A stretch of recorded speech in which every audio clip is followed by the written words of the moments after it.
अस्सलाम वालेकुम वीवर्स, आज हम बनाएंगे बकरे के गोश्त की यखनी। तो उसके लिए मैंने तकरीबन आधा किलो से ज़्यादा गोश्त लिया है। अब मैं इसमें पानी डाल रही हूँ। खुला पानी आपने इसमें डाल देना है। ये पानी डाल दिया। अब मैं इसमें ये अदरक और लहसुन ये डाल रही हूँ। उसके बाद आपने इसमें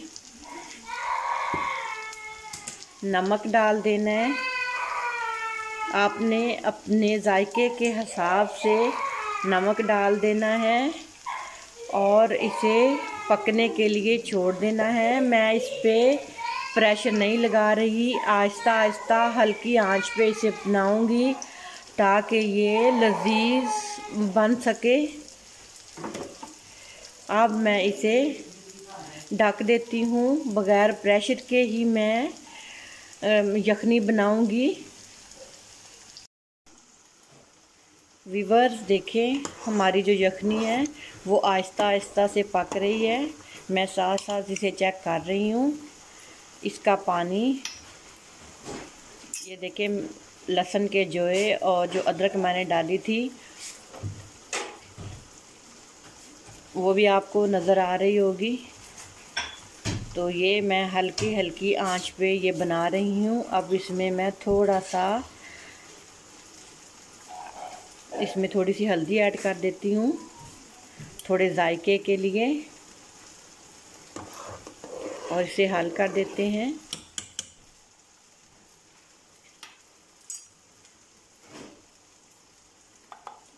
हल्की आंच पे ये हमारी यखनी बन रही है।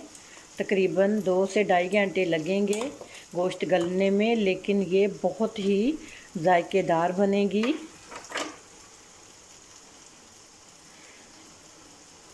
अब मैं इसे ढक देती हूँ और पकने के लिए छोड़ देती हूँ।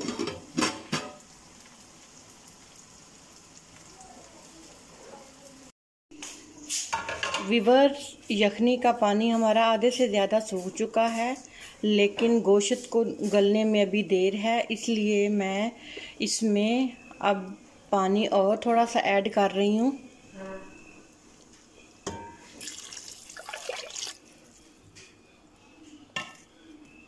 एक मग मैंने भर के और पानी का डाल दिया है, जिससे हमारा गोश्त अच्छी तरह से गल जाए।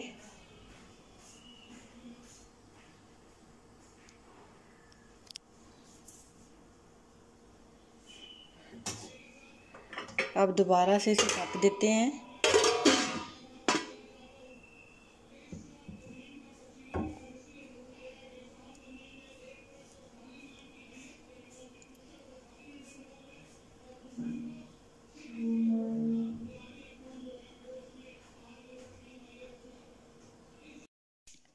व्यूअर देखिए, हमारा पानी जो है ना वो यखनी वाला वो सूख चुका है और गोश्त बिल्कुल गल गया है। ये देखें, बिल्कुल गल चुका है। अब मैं इसे डिश आउट करती हूँ। बहुत ही जायकेदार हमारी यखनी तैयार है। आप भी बनाइएगा, ज़रूर ट्राई कीजिएगा। सेहत के लिए भी ये बहुत ही अच्छी होती है।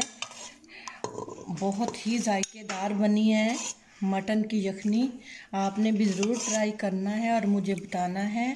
चैनल को लाइक और सब्सक्राइब ज़रूर करना है।